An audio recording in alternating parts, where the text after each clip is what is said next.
Good afternoon, everybody. Welcome to our panel discussion this afternoon on accessibility in filmmaking. We're really excited for you to join us today. My name is Kathy Hawkins, and I'm the manager of InclusionNL, which is a program here in Newfoundland in St. John's that provides supports to businesses to build their accessibility confidence. And I was just ecstatic when I was asked to moderate this fantastic panel this afternoon from the St. John's International Film Festival. So welcome, everybody.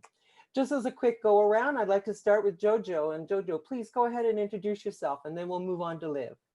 Hello, lovely to meet you all, and thanks again for inviting me. I feel very honoured to be a part of this. My name's Jo-Jo Ellison. I am a film producer for a wonderful company called Archer's Mark in the UK. Oh, and great. Thank you, Jojo. Liv, go ahead. Still getting used to the format. Hello, wonderful to be with you all. Jojo, I'm very excited about your film.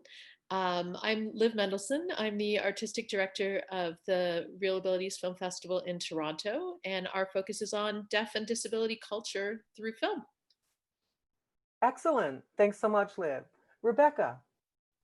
My name is Rebecca Singh. I'm based out of Toronto. I'm a performer and audio describer, and recently I launched Superior Description Services. So I do audio description for live events, literature, and also film, television, and new media. Fantastic. Welcome, everybody. Very happy that you could all join us today. So let's begin our conversation about accessibility in filmmaking. Jojo, would you please share with us your experiences in that topic and your expertise? Really looking forward to hearing it. Thank you.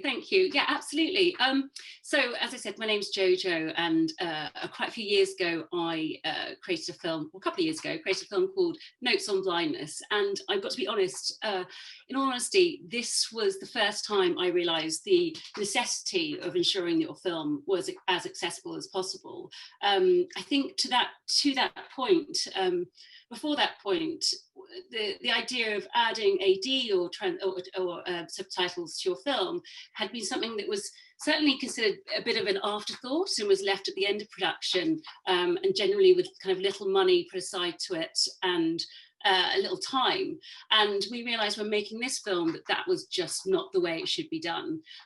This film in particular was about a wonderful gentleman, a theologist called John Hull even, who lost his sight over a period of 3 years. And so what he did while he was going through this experience, he started keeping audio diaries. And these were diaries of his experience, his coming to terms with losing his sight. And what he did was he interviewed his family and his friends. And so we came across these audio files and were absolutely fascinated by them. And so what we did is we then took those audio files and we created a feature-length documentary. So what we had is these wonderful documentary audio. And then what we did is we put everything that was on camera was acted by actors lip syncing along to the piece. So obviously a film of this nature, it became evident that, this is important, that this is going to be experienced by as many people as possible. So what we started working with a wonderful gentleman, professor called Pablo Romero Fresco from Roehampton University. And he very, very quickly started explaining to us, kind of the pitfalls that could occur if you weren't taking these things into consideration almost right at the beginning of production. So we were very lucky in that we were still in the writing stages. So we brought him on board and he would explain to us, just how sometimes your directors, aren't actually aware, or even the production team are aware of the final product that can be seen by people. So you have, and this is in the past, and things might have changed since now. I know there are some places that obviously do it amazingly, but you can have subtitles that are implemented that are possibly completely different to the aesthetic of the film. So bright colours that aren't there with what you'd want to see on camera, wrong placement. And then in terms of audio description, sometimes not doing the explanations that you'd necessarily want, and then sometimes kind of misrepresenting the characters themselves.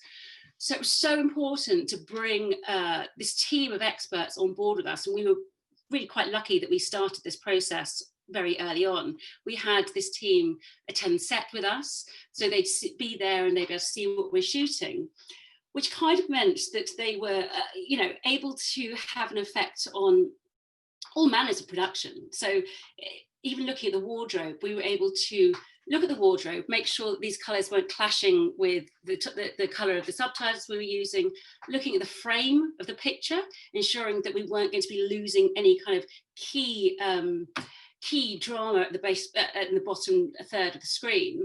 And even so much as bringing him into the edit and allowing him to be with us and tell us how long these scenes need to be so that we can ensure the AD is getting its time and its space, or the subtitles are getting its time and its space, which was something that terribly I'd not considered before. And it was a real, you know, it was a real shock to know this. And what, obviously, with my producer hat on, it was it's something that you start thinking about the money, and oh God, this is going to cost a lot, etc., etc.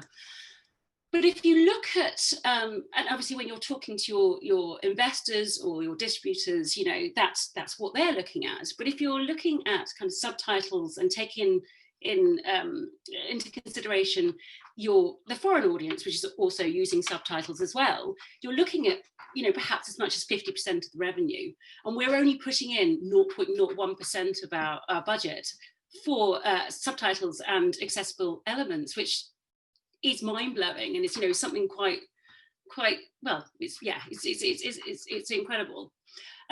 So we've taken that on board with Archer's Mark, and we're now implementing it across all of our productions. And not to drop, you know, do a little bit of a plug for my new film, but you know, subtitles haven't always been a new concept. When you go back to the kind of Chaplin era, intertitles were used quite often. And I'm working on a biopic about Charlie Chaplin at the moment. So we're managing to make a really inclusive film where we're really going full throttle, I suppose, on intertitles, and allowing that to kind of be almost our subtitling in some respects. So that's quite exciting. So now, if I could tell you a bit about what we actually did with Notes on Blindness, I'd love to. We obviously started looking at the blind and partially sighted audience, what with the nature of the film. And so we brought on board a wonderful woman called Louise Fryer, who did the original BBC Auditel AD description for the BBC. And what we decided to do was create kind of multiple versions of the film. We made one which was using kind of what we consider standard BBC AD, which is quite well, it's BBC. I don't know if that if you understand that being in Canada, but it's, you know, quite posh, I suppose. And then we also brought in a lovely actor called Stephen Mangan, who did a much more familiar audio description, which didn't necessarily take you out of the experience of watching it. And all these different versions, you know, had different responses. Some people much preferred the original, and some people really enjoyed having a much more familiar sound. And then we also created what we called our heightened soundtrack version of the film. And the purpose of this one was to make a really inclusive film that didn't necessarily need the additional audio description. So what we did is we heightened all the Foley, made sure we had loads of different sound effects. We increased the amount of audio from his files and additional interviews, so that you could, both as a sighted audience or a blind or partially sighted person, experience it together and not necessarily have to watch two different versions. And how the directors made that was by creating this additional beautiful soundtrack and then turning off the visuals and then working out whether it was just as an enjoyable experience as it was previously. It was another version.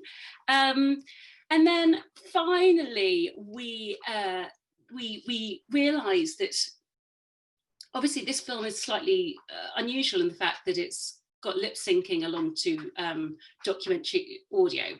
So we created an audio introduction that allowed us to explain to that audience kind of the nature of the film in advance. So they didn't have to do the explanations whilst the film was going. So it's a nice little audio introduction, I suppose.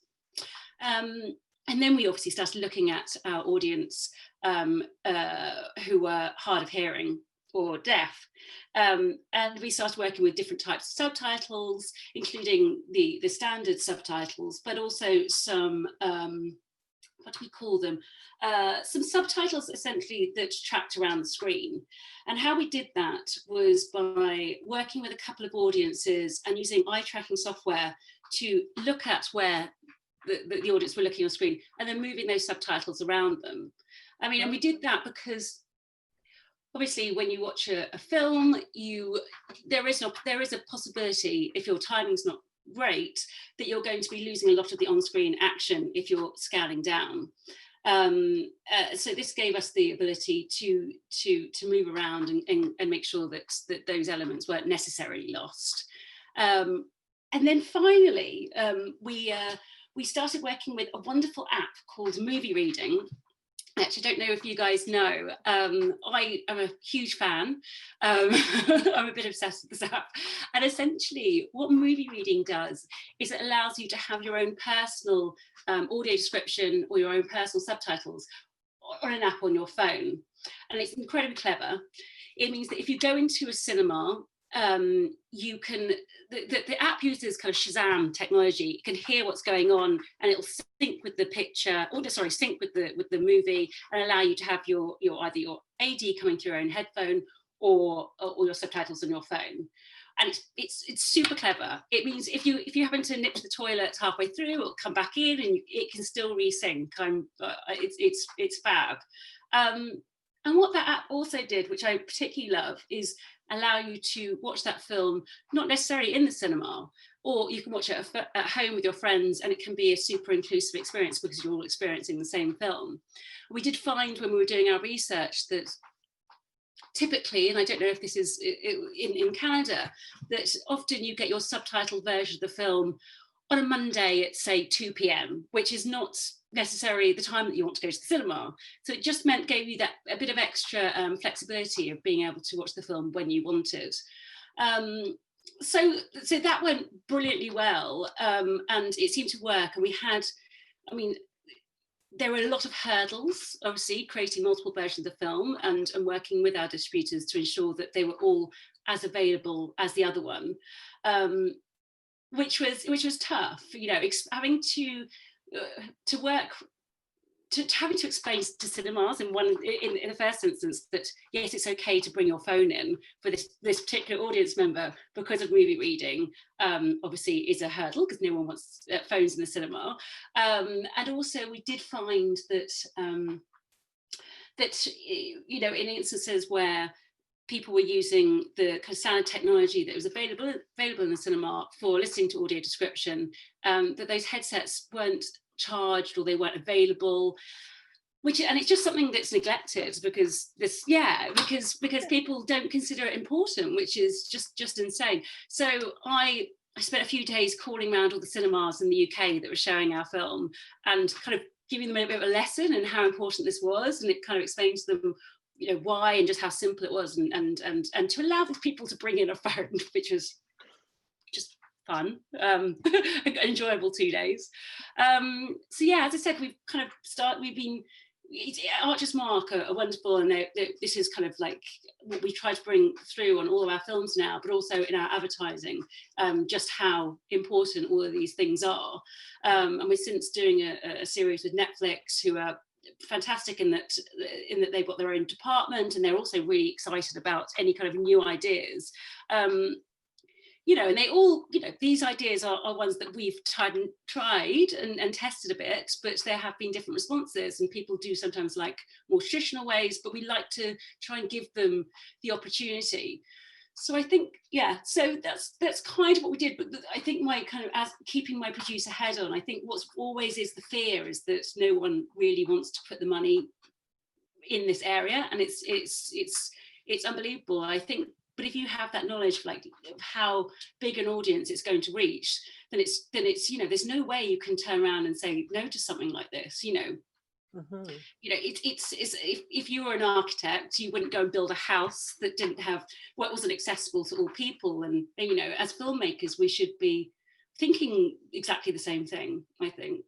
Exactly, for sure. Yeah. Absolutely. Thank you, Jojo. That was just phenomenal. Rebecca, would you like to speak to how you've been an audio describer and how that looks in Canada and what that looks like? Because you've set up a company around all that and stuff.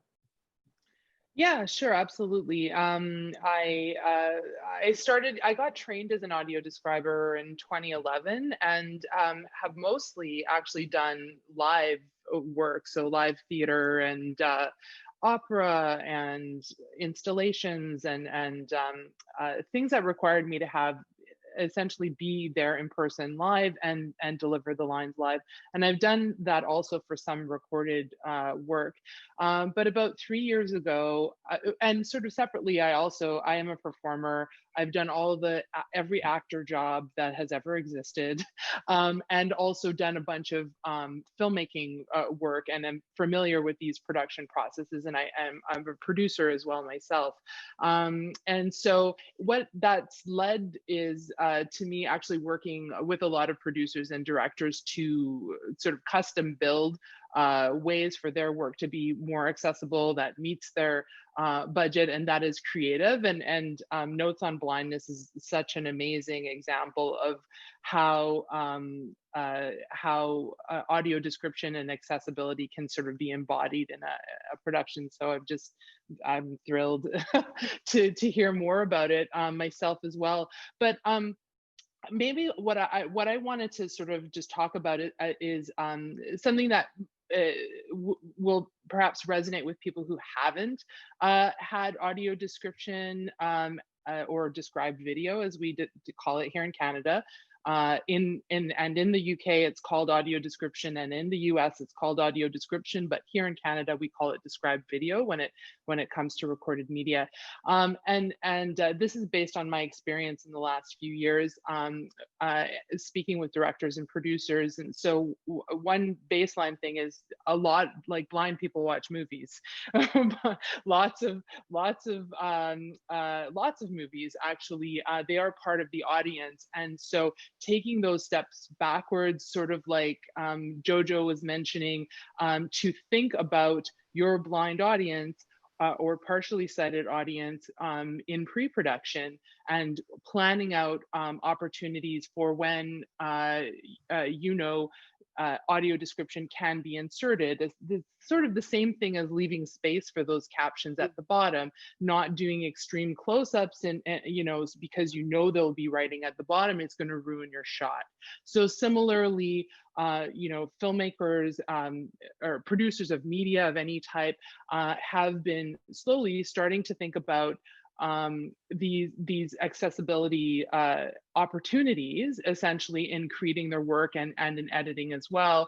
And interestingly, as the creativity I would say begins to sort of flourish a little bit with the participation of directors, there are more audiences also coming to audio description. So there's like a movement of truck drivers who listen to Netflix. There's really exciting things happening there, and there's a total way in. The way everything is structured right now in Canada is to suit producers and broadcasters and to check a box. So it doesn't necessarily produce. Well, I'll just explain. So what happens is that you have a writer who watches the film or the show and writes a script, writes an audio description script or described video script. And that is essentially detailing the visual elements of the piece. There are guidelines and standards. There are Canadian guidelines and standards. There's also standards that come from broadcasters streaming services like Netflix. I myself will look at both of those when I'm delivering something to a customer, and that includes some technical details in terms of how to deal with mastering and mixing the audio. So what usually happens is that the original sound is ducked down, and so that the audio description can be heard. there are also certain specifications with regards to how to describe people, for example. These guidelines and standards haven't necessarily been updated to sort of maybe necessarily suit where we are today, but there are discussions happening in the blind and partially sighted community, and those discussions are starting. The broadcasters and producers are starting to be engaged to help make things more equitable and more representative in terms of describing race, describing disability, all things that are very much more in the forefront of our minds now, and that we have a vocabulary for and a discussion about that we didn't necessarily have going in 2008 or 2011, or that kind of thing. So what will happen is the audio description writer will write the script, and then that gets it's sort of like a factory production. So that gets sent down to an actor who might come in for a day and read all the audio descriptions for an entire series, for example, or many different shows. But they'll do that without actually reviewing the film. And so then those audio recordings go to an editor who chops them up and inserts them and does their best job to make things fit without losing too much of the original dialogue or some sounds that might be important. And so it sort of falls on the editor in the end to try and sort of make magic happen and try and make these recordings of these like brief phrases work within the story.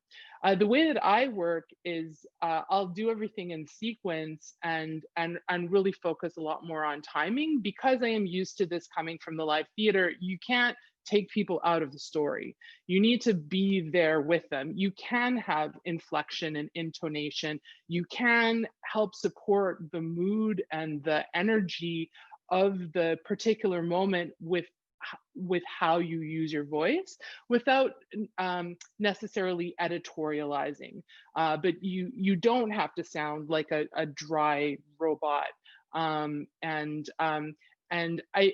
It's a more labor intensive process, and it can be a much slower process depending on who you're working with, in the sound booth.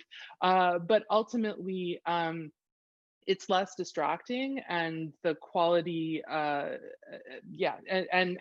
basically what you avoid doing is having things be missed because the audio editor couldn't do anything to sort of save the moment of the film, etc., and so on. And then in this process as well, it is possible when you're not doing such batch recordings and batch writing, to talk to the producers. I try and talk to the producers and directors to find out pronouns, to ask specific questions, to try and include all that information, which so that it's a representative person description. So this is kind of. We had a couple of years ago, the CRTC, or I'm sorry, it must be, I think it's 2019, an increase in how much of the content that is on television, for example, needs to be described. So there was a big increase there. So production processes by the broadcasters sort of ramped up. Audio description or described video became a deliverable. So when producers are delivering their package to the broadcaster, audio description needs to be in there for the most part. Sometimes it is done on the broadcaster's end, but that's much less likely, or more for current affairs. And what has happened in that is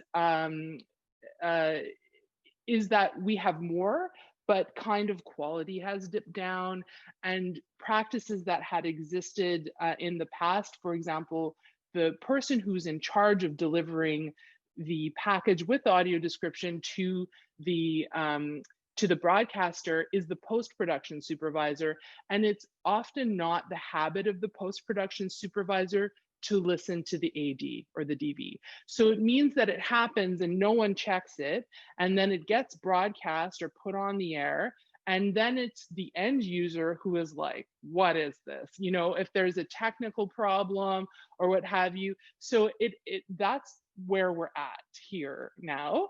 But there's many opportunities for improvement, for different techniques, for creative solutions. Part of the answer is absolutely to budget appropriately, but even at that, even with a nice, healthy audio description budget, it is still less than the craft services table. It is still it is very possible to, if you're thinking about it, it is very possible to serve your audiences, your blind and partially sighted audiences, very well, through a little bit of effort and curiosity, and maybe even a little bit of digging. Excellent. Thanks so much, Rebecca. I really appreciated that. That was a great insight, and I've got some questions for you in a little bit. Liv, please share. Great. I just want to say first, before I tell you a little bit about our festival and how we try to create accessible screening environments, I think both of you have really hit the key point around accessibility, which is, if you think about accessibility from the beginning, if you think about it from the start, if it's part of your creative process, then the end result is so much richer. We often see both captioning and audio description tacked on at the end of a process when the director is no longer involved, maybe the writer's gone, the people who had the original vision for how the work would be experienced are not part of creating that vision for the audience who's going to experience it in an accessible way. So I think, Jojo, your process and your passion as you got involved in learning more about it, I think actually is both beautiful and is what happens when people do get involved from the start. And when you start to see that captioning is actually an art. Captioning, if the writer is involved in captioning, if the writer is involved in the audio description, if the director is involved in where the placement is and how people are going to engage with it, then actually it's an art, and it's not just something that you farm out. Captioning often is sent off to like someone akin to a court reporter who literally is just dictating what they hear. And there's not a lot of thinking about the impact on the viewer or the listener. I think another film that has done a beautiful job of wrestling with this is Moonlight Sonata, Deafness in Three Acts, which really looked at captioning as an integral part of the script and the process and the pre-production and the production and the post-production, really the whole, and involved users and viewers in the process. So I want to commend both of you. You guys are part of where we hope accessibility is going in film. I'm the artistic director of the ReelAbilities Film Festival in Toronto. Our focus is on deaf and disability culture. It's a part of a network of 14 cities. The festival started in New York. We were the first international city. Mexico City is also involved, and actually London is coming next, Jojo, which is exciting. And our festival works with the international kind of consortium around international films. And we also have our own process for Canadian films, because a part of our mandate and part of our goal is to provide a platform support for emerging deaf and disabled filmmakers. We're also really focused on complicating tropes around disability. The content is important. The stories are important. We try to avoid stories that are simple inspirational arcs or simple tragic arcs, and really look at the complexities and creativity and flexibility involved in disability, in living with a disability, and in deaf culture. So our jury all have lived experience of disability. So right from when we're thinking about curating the program, they're all filmmakers and film scholars who have lived experience or who are deaf. And every screening we do is co-presented intentionally with an arts or film organization and a disability or deaf organization, because we're really trying to bring those audiences together. Toronto is a film city. We have lots of amazing film festivals, and we try to partner with all of them. So we partner with Hot Docs and with Toronto International Film Festival and with Inside Out, the LGBTQ Film Festival, and Imaginative Indigenous Film Festival, and all, because we really want to take an intersectional look at disability and deafness. Our festival involves a festival of screenings and panels. It involves industry workshops on learning about described video, integrative described video, which is another kind of subtype of described video where you don't have to have the track, because the script actually includes the description as the characters are speaking, as the dialogue is happening. And we also have accessible networking opportunities. So often you'll see American Sign Language or captioning at a panel, but all of the networking happens in the hallway afterwards. So we want to make sure that folks who are deaf have access to network with other filmmakers, with producers, and to have ASL part of that experience as well. I think that's, for many filmmakers, the most important part of the festival is what happens in the hallway and what happens, when people are holding a glass of wine. So we want to make sure that that happens too. We have done a screenwriting contest competition, I should say, with CBC to try to highlight Canadian writers and who have disabilities or who are deaf. Because we find there are so many barriers that we actually need to support people earlier down the pipeline, at earlier stages of the career, where they might just have a treatment rather than a full script. But we want to encourage that development and mentoring. We do an annual student film contest, and we have a film program where we have streaming rights to 12 films about disability, accessibility, equity, inclusion, that are in 128 schools across Canada and 23 school boards. So there's a big education through film component and bringing filmmakers. We used to do it in person. Now, during this pandemic, it's actually gone quite international. We have schools and folks tuning in from around the world, but bringing filmmakers right there to speak to children about their work and what it means, and there are lesson plans that go with all of that. So that is our festival in a nutshell. But I think what people really notice about our festival is the accessible screening environment. So all of our screenings have open captions and all of them have audio description. So it's not something people need to worry about, oh, will this work for me? Really, the goal is that everybody can attend. And financial accessibility is built into that too, because often folks who are deaf or have disabilities face financial barriers as well. So we always want to make sure that we have a variety of options, sliding scales, price points, so that everyone can attend. They're scent free, which I would hope at this point that all film screenings are. You probably don't want a huge waft of scent interfering with your experience.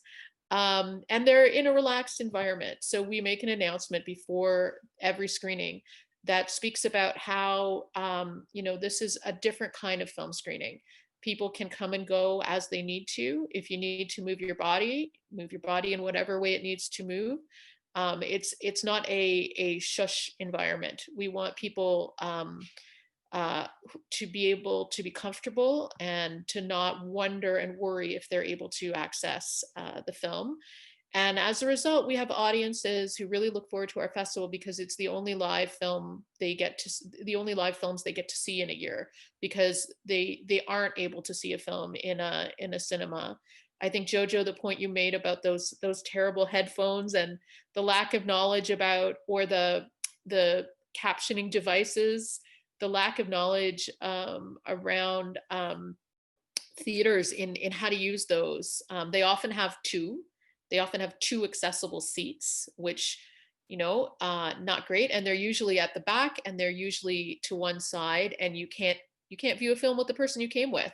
So if you came with your friend who doesn't use a wheelchair and you do, you're going to be sitting in different parts of the theater. So we actually work really hard to make sure that we're using accessible spaces and to encourage change in that area to make environments more accessible in a number of ways.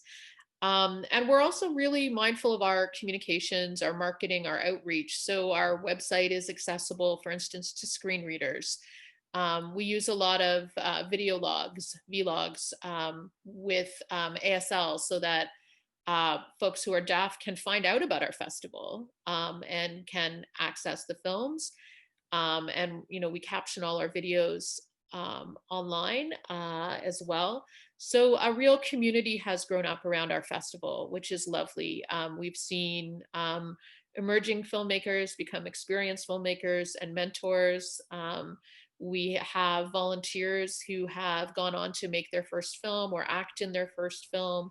So it's been a lovely thing, and it's also been a great opportunity to be always, and my film festival colleagues will tell you, we're always raising questions of accessibility and creativity and reminding people that accessibility is not just a cost. It's a huge opportunity, as Jojo said, to expand your audience, but it's also an opportunity in terms of the creative process, and should really be thought about that way. It's not something you tack on at the end, and it's not something that you feel you have to do.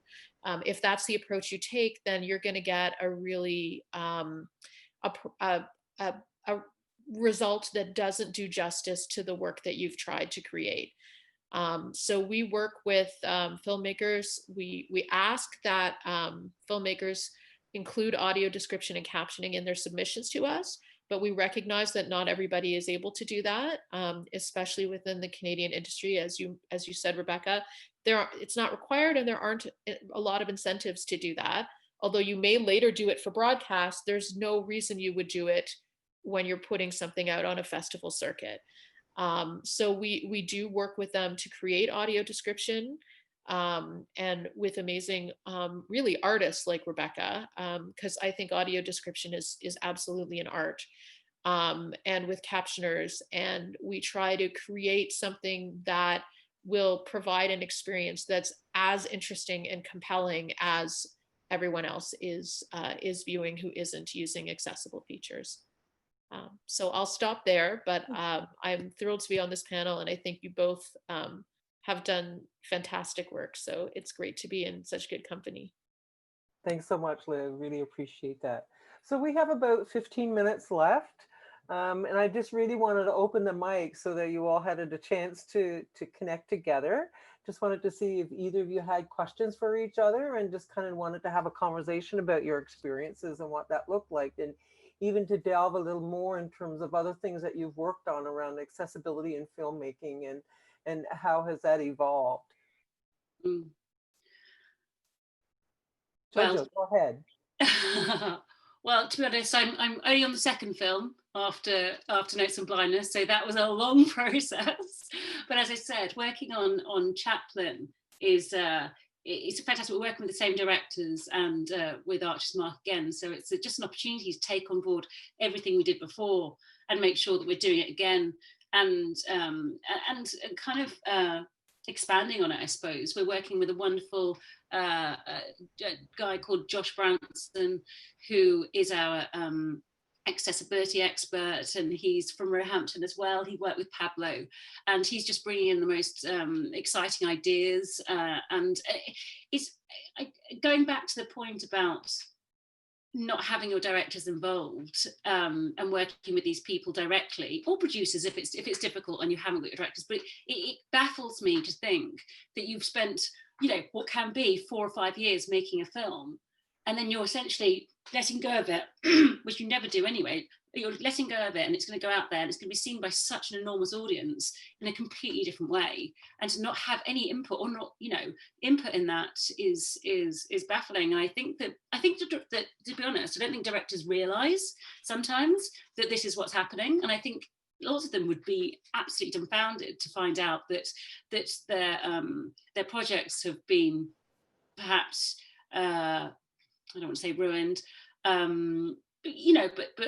something that's past them is going to be seen not in the way they wanted to. And I just think the communication, and whether it can't be right at the beginning of production and you haven't got the opportunity to bring, you know, a team on board, you know, at the stage of doing a wardrobe and doing your writing, but having that later on, it's communication. It's not a huge cost factor, you know, it's just chatting, it's just speaking and making sure, you know, as Rebecca said, it's, you know, delving that little bit deeper, or handing over that bit of knowledge so that you know that people are going to take on, because people don't want to do it wrong badly, they want to do it perfectly, but it's just that bit of communication which costs nothing. We have heard from, I mean, I'm thinking specifically of one director who saw his film at a New York Film Festival on an open captioning night and was appalled. Actually, like the text was blocking some of the action. There were spelling mistakes. Some words were missing. Some words were incorrect. And so I think when things are screened with open captions, it makes it where open captions means it's there for everybody in the theater to see. So it's like subtitles rather than being on a separate device, or it lays bare, right? I mean, so this director just, that's what started his journey on being interested in accessibility, was seeing, really, he felt his film was butchered in the captioning process. And, you know, it's very hard to stay in the story and to stay connected as an audience member when you're noticing horrible spelling mistakes. That just takes you right out of the experience. So I think, yeah, I think if more people understood what that experience would be like, there'd be a lot more effort to be part of that process. Yeah. Yeah, I would definitely say people, I mean, don't be afraid. Don't be, like, you can, I'm always talking to, you know, producers and starting, like I do a lot of first time, you know, things. And I've actually done a fair amount of redos, you know, for projects that did get sort of treated in a way that, you know, no one felt was acceptable in the end. And I think the thing is, don't be afraid to start the conversation, to ask the questions that you don't know anything about. And don't be afraid as a director or producer starting out to have in your, like, you know, checklist of post-production, just like, you know, like get involved in that part of it too, because the way things are structured here, at least, no one's checking, and there's not a lot of weight being put on the importance of these things. And it does make such a big difference. People might be shocked to know that, well, some directors might be shocked to know that CBC, for example, that's our national broadcaster, they don't do the credits. Like the credits are not described. They just say credits roll.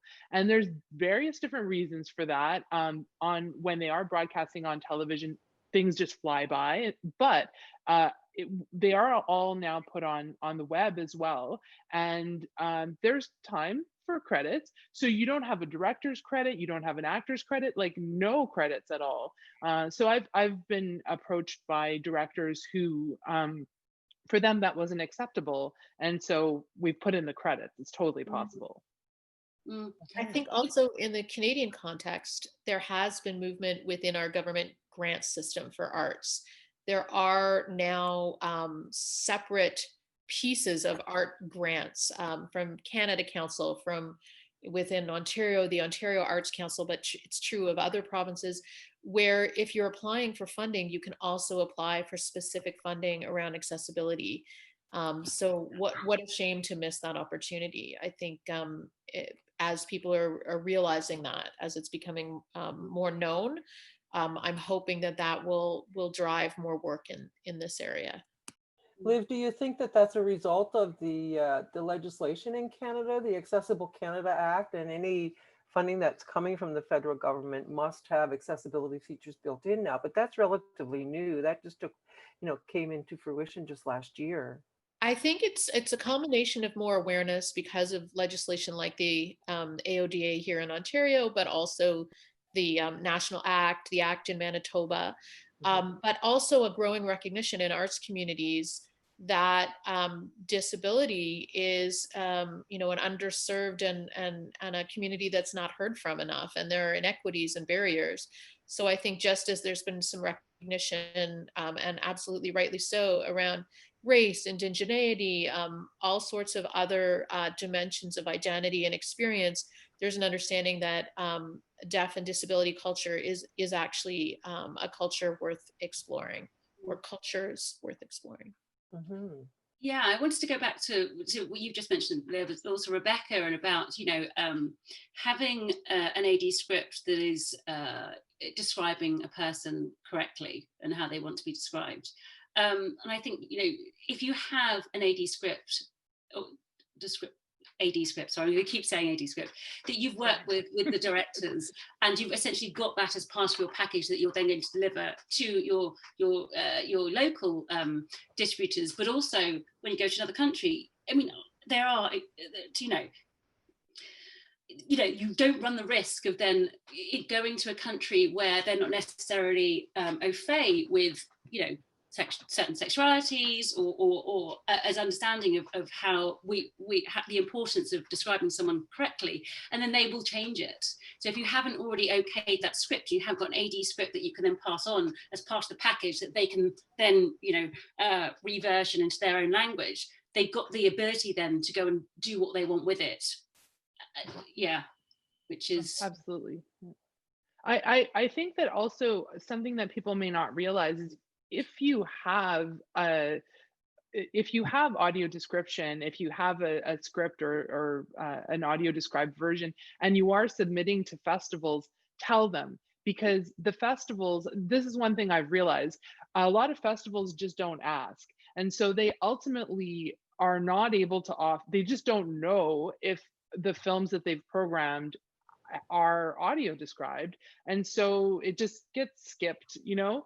And so I mean, it's one of those things that that you could offer, you know, if you're submitting to a festival, tell them that it's captioned and audio described, and that's one way that we're there. You can make a difference in that way as well. We're working hard to change that with festivals. There's a consortium called the Real Access Group, which has Hot Docs, Inside Out, ReelAbilities, and some other folks. And we're working to make a couple of things possible. So certainly to make it clear that those are things that the festivals want, but also that the festivals will commit to a minimum number of films in their festival that have these features, and that they'll commit to have on their website, on their event ticketing platform, an ability to sort so that it's easy to find which films have audio description, which films have captioning, because that's another real issue. Even if they are screening things with captioning, if you don't tell people, if it's not easy to find, then it's still a big barrier. So we're seeing that evolve. Inside Out is on right now in Toronto, the LGBTQ plus film festival.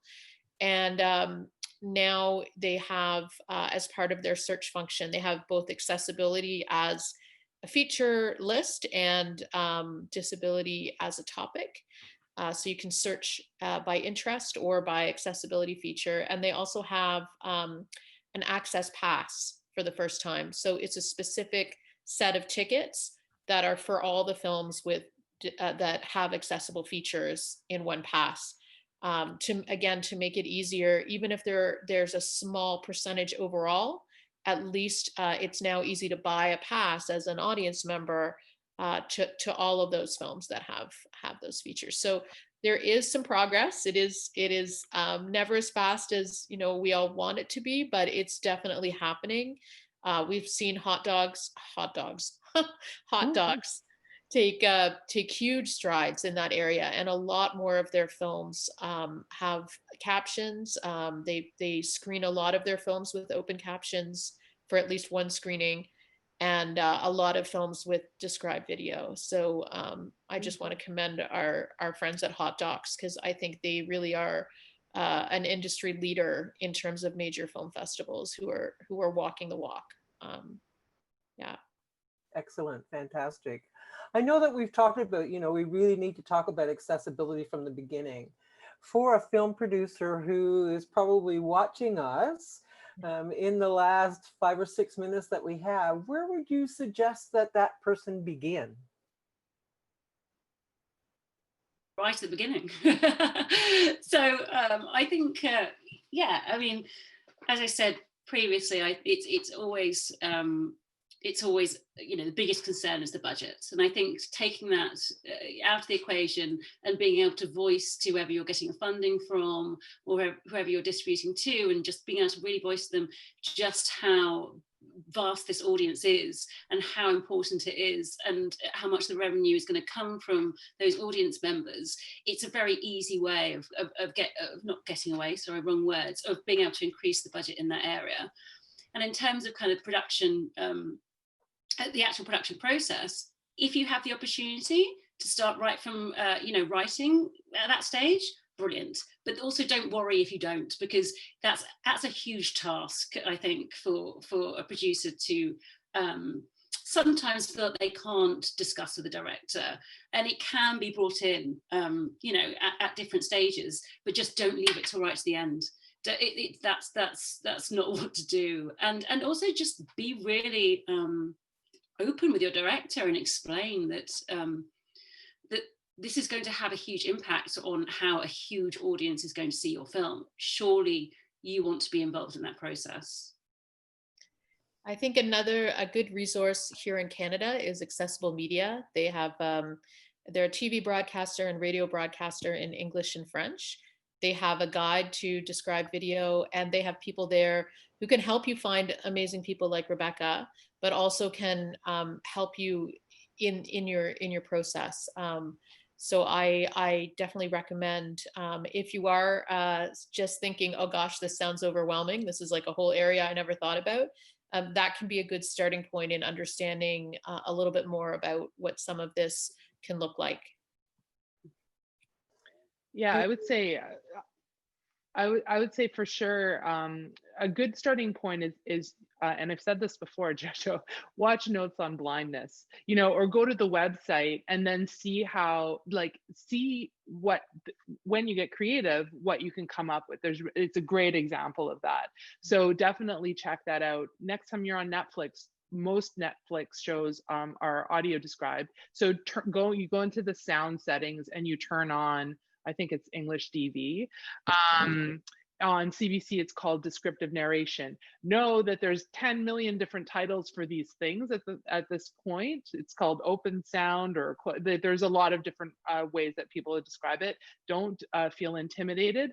And then when you have sense of what it actually is, you can go out and seek a consultant. I work with consultants. If you you can find a described video service, or you can connect with AMI. You can actually, if you want to have more of a discussion, if you want to, suss out some creative ideas, it is totally worthwhile. Connect with that community or hire someone, and you pay for a conversation and just, bounce your ideas off the person, see what they have to say.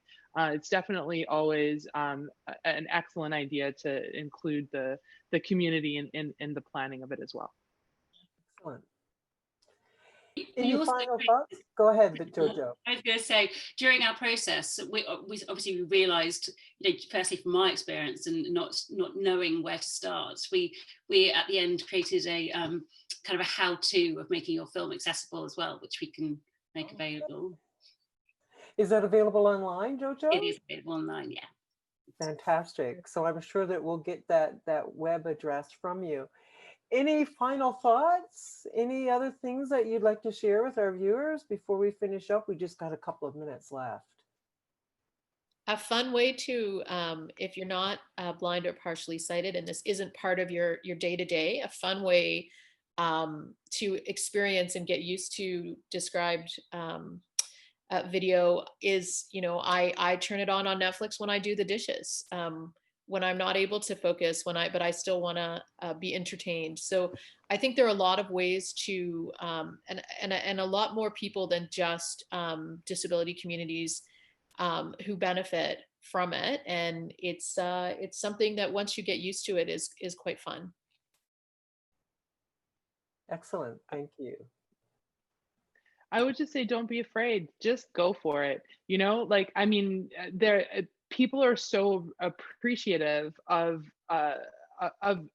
an effort being made, and there are now guides to help you, get that quality up there. Don't be afraid. Just go for it and enjoy the process also. Absolutely. Thanks. Jojo, anything else to add? Gosh, no, that was all brilliant. Fantastic. As everybody else has said, yeah, enjoy it. It's really exciting. It's completely changed the way I make films, and definitely for the better. It's what a world, and it's amazing. Go for it. Fantastic. Thanks to you all for joining us today. I really appreciated it. And looking forward to the St. John's International Women's Film Festival. Looking forward to participating in that as well. Thanks, everybody. Really appreciated it. Thank you. Thanks, Kathy. Thank you.